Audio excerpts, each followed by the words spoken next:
So if you're writing a fantasy novel and your side characters feel flat, underdeveloped, or poorly connected with your plot and the other characters in your story, then this video is going to show you how to solve that. That's because you're about to see part of a coaching call I did with Reba, who was a student in my fantasy outlining bootcamp. Reba needed help with Catherine, a side character in her quirky, fairy tale inspired fantasy novel about a young outcast boy who travels around saving baby dragons from farmers who are trying to kill the dragons to stop them from eating their chickens. Now, Reba had a really cool idea for Catherine, but she wasn't sure how to give her enough depth or how to make her into a potential love interest for another character. In this coaching call, we uncovered some surprising insights and solutions to transform this character. And they might just give you some useful ideas and breakthroughs for your own side characters. I have sort of a side character that I'm not sure about.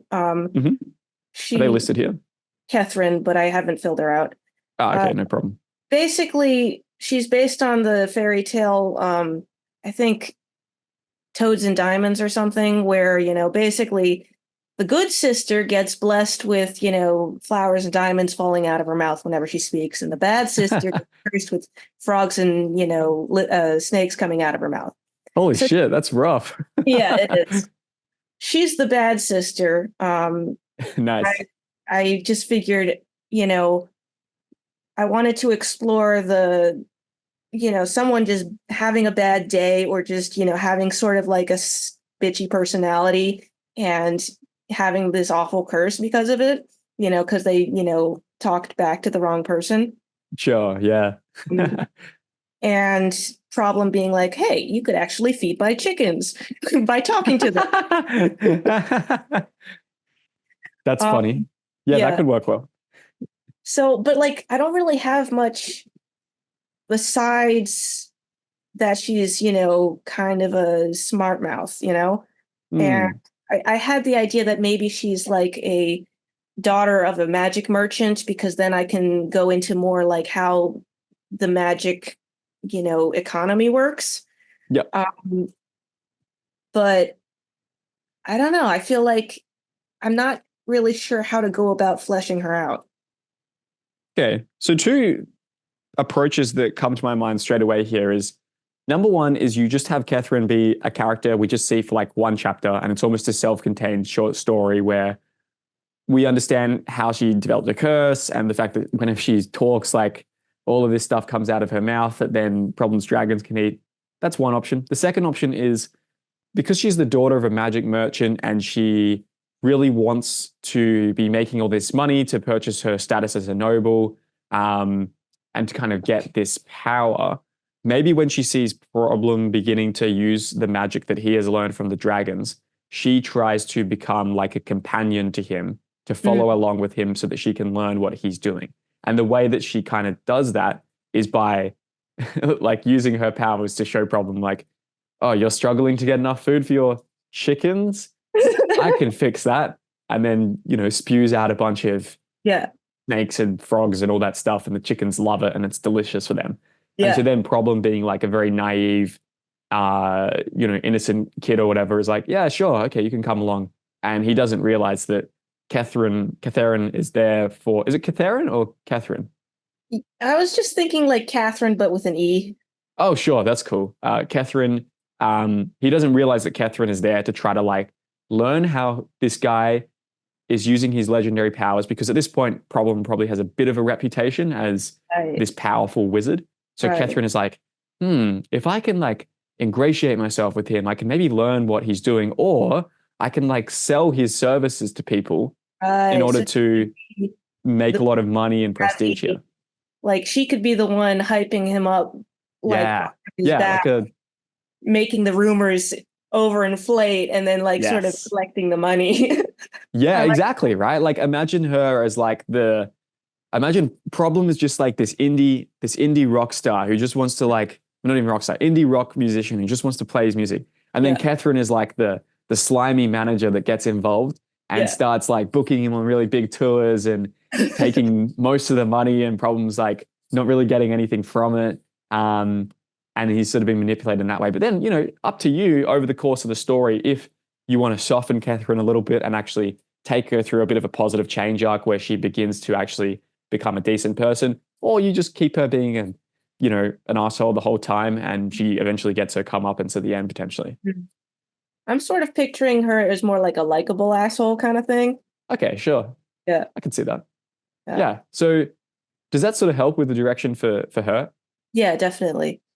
And that also comes back to something we talked about earlier in the call about giving problems some companions, right? And so maybe giving him Catherine as this like more knowledgeable, more worldly companion who is then, saying, oh, we should go to this place and do this stuff or whatever. Like she can be delivering a lot of exposition to him or, yeah, as you say, building him up. And it offers a different way for Problem to interact with people outside of just interacting with his dragons. Yeah, yeah. I like that. I had planned for Catherine to be a romantic interest for Wisteria. Okay. Yeah, that could work. I have no idea how to go about romance, so I don't know if that's a whole other bag of worms that we probably don't have time to go into, but it's just like, how do I do this? Sure. Yeah. So remind me, is this intended to be just a standalone book or is this a series? I have no idea. Okay, sure. So standalone book, romance between these two things, between these two characters. It could be tough if they're not going to have a ton of time that they're sharing together on the same page. Yeah. Yeah, that's probably something that's coming to me. I do wonder whether there's a potential solution where I don't know, like have Catherine leaving behind things that makes Wisteria kind of like become strangely attracted to her in some way. Whether that's like, I don't know, leaving behind notes or even just the stories. Because I can definitely see, I can see some connection between them in the sense that Catherine is sort of rebelling against her assigned status in society. Like she is coming from this wealthy merchant background, but she's really trying hard to ascend to the level of nobility. Yeah. And if you think about what Wisteria has done in the story, she's done the exact same thing, right? Yeah. Like she has gone from just being the prize that will anoint the future king to becoming the king herself. Right. So they have both rebelled against their station in a way that creates a shared kinship between them potentially. Yeah. Yeah, I don't know if that gives you any other ideas. I think it's sorry, go ahead. Yeah. I'm definitely seeing the more of the sort of chemistry based on that they're both really ambitious women, more than just that. For sure. I want these two characters to get together. And I think mostly what I was also still, what I was struggling with was that I haven't figured out how they can spend time together yet. But I like the idea of that sort of long, what's it called? Long distance relationship. Yeah. Kind of vibe. Yeah. And I don't know if this is too much, everyone gets what they want, but if it ends up where Wisteria's king and Catherine's queen, then like that's basically everyone's happy. Yeah. There we go. Yeah, true. But then Catherine gets what she wants as well. Yeah. I think that could kind of work. Maybe there's like an aspect where Wisteria like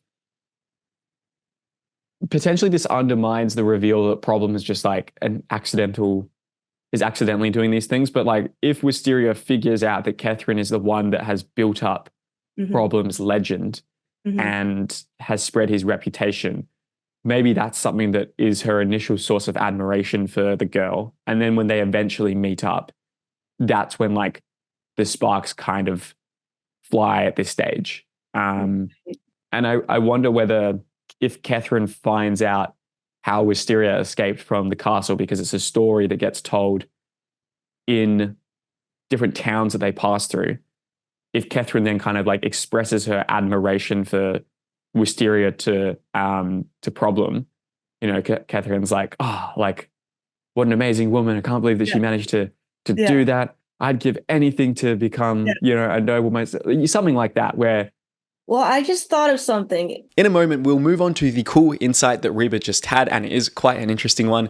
But first, if you would like my help in bringing your fantasy novel to life, just like I'm doing on this call with Reba, then you might like to apply for my 7-week fantasy outlining bootcamp. Inside, you'll learn my outlining system to write captivating characters, thrilling plots, and immersive fantasy worlds. And you'll also join a small group of friendly, dedicated fantasy writers to give you feedback, support, and accountability as you go through the writing process. You'll be getting a ton of my personal guidance and support as you go through the outlining process, just like I'm doing with Reba on this call here. And because I've worked with so many writers at this stage, having done hundreds of coaching calls with different authors, one of the things I love the most about the bootcamp is that I often can take problems that you might have been struggling with in your story for months or even years, and I can fix them in just a couple of minutes of talking. And you've probably seen a lot of these little epiphanies and breakthroughs on this call here with Reba. Use the link below this video to apply. Applications for Cohort 4 close on October the 14th. And now, on with the rest of the coaching call. Just because Problem probably doesn't care about Catherine's curse doesn't mean, most people who meet her would be like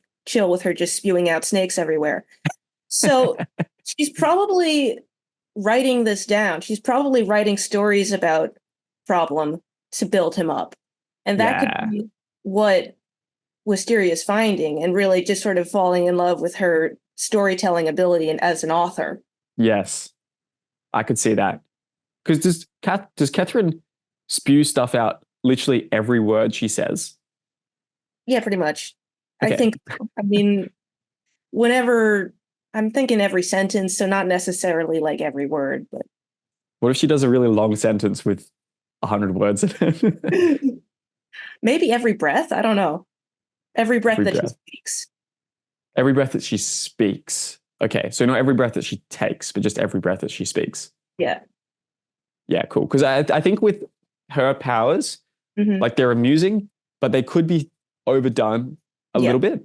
So just striking the fine balance there is important. It's a little bit like in Harry Potter and the Chamber of Secrets, where Ron starts vomiting slugs after his curse goes wrong against Malfoy. That's like highly amusing for a chapter. But like if you had that for a whole book, it could be a bit tiring.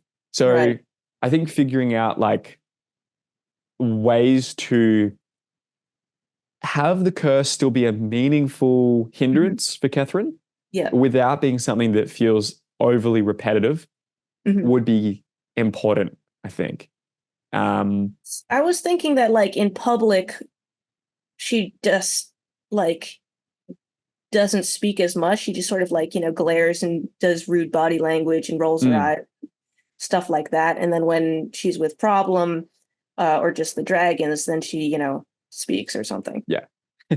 Yeah. And that after time will become funny in its own way, because then it's like, they're having like a regular conversation and they have to pause every few moments for Catherine to like, vomit out some food and the dragons like happily eat it up. Right. Yeah. And so forth. Yeah. I suppose this is the kind of thing as well. Like once you write it, you will be able to quickly see if it is too repetitive, and then you can potentially wind it back or say that it's for every 100 words she speaks or something like that as a restriction. Right. Yeah, that's true. Because then it could be sort of like haiku in a way, Yeah. having to count. And then she could like speak 99 words, pause, and then like have the 100th word, Yeah, and the 100th word could be something really important as well. I could imagine a kind of farcical but tense scene where they're like, they're watching, I don't know, they're watching the fairies or they're trying to be hidden, and Catherine is explaining really important information about this to Problem, and then and Problem goes, what is it? Like, you were about to tell me. And she's like, what? And so Problem goes, if she says like the next word, then she's going to vomit the thing out. And start rabbit. Yeah. So that could be kind of a funny setup in itself. Yeah, definitely. And it could be a fun challenge also to like, write dialogue while counting the words. Yeah, definitely. Like, I think that adds a tremendous amount of originality to your story. I've never read anything like that before. Yeah. I was thinking that maybe it was like a fairy who cursed her. I can't really imagine what a fairy could do to prove that they have that ability. That's the thing. I guess you could force feed like little snakes to someone and then make them vomit them back up. Yeah, that's true. But I think I don't necessarily need to go into that. I don't know. Do you think that's I sort don't of think the you need to go into it. No. I mean, you could maybe make it like if you want a fairy to curse her, do you have to explain how the fairy developed that ability? I don't think so. I think it's something where the reader will try to fill that in themselves, or if they can't fill it in, they'll give you a pass in this scenario. One thing with the fairy cursing her, I wonder whether the fairy would have had a chance to curse her directly if the fairies have been mostly hidden from the world, or whether it's more a case of the fairy cursed her grandfather's grandfather, and Mhm. that's like passed down. And you could Right. go the whole. I mean, there's a really good. Oh, where is it? There's a really good description of this. Sorcerer Terry Pratchett from the blurb of Sorcery by Terry Pratchett, which is, yeah, again, one of the Discworld books, something I've been referencing a lot today. And Mm. yeah, the opening here. There was an eighth son of an eighth son. He was quite naturally a wizard. And there it should have ended. However, for reasons we'd better not go into, he had seven sons. And then he had an eighth son, a wizard squared, a source of magic, a sorcerer. So kind Uh-huh. of just like riffing on, the whole, oh, like the seventh son of the seventh son is going to be this really powerful or cursed person or something like that. Yeah. That could be an angle to potentially go through here. Yeah. Yeah, definitely. So, I mean, I was thinking that it could be a fairy who ran away because they failed their magical test and didn't want to, you know, be punished. But since I've sort of built it up that if you fail to prove your magic, then you become human, I'm not sure how that would fit in. So I think that was sort of a remnant from a previous iteration of, world ideas. Yeah. Once you become a human in that scenario, do you still have access to the fairy magic powers? Or do you then get the different human powers where it's like a written version instead? I think then it's the written version.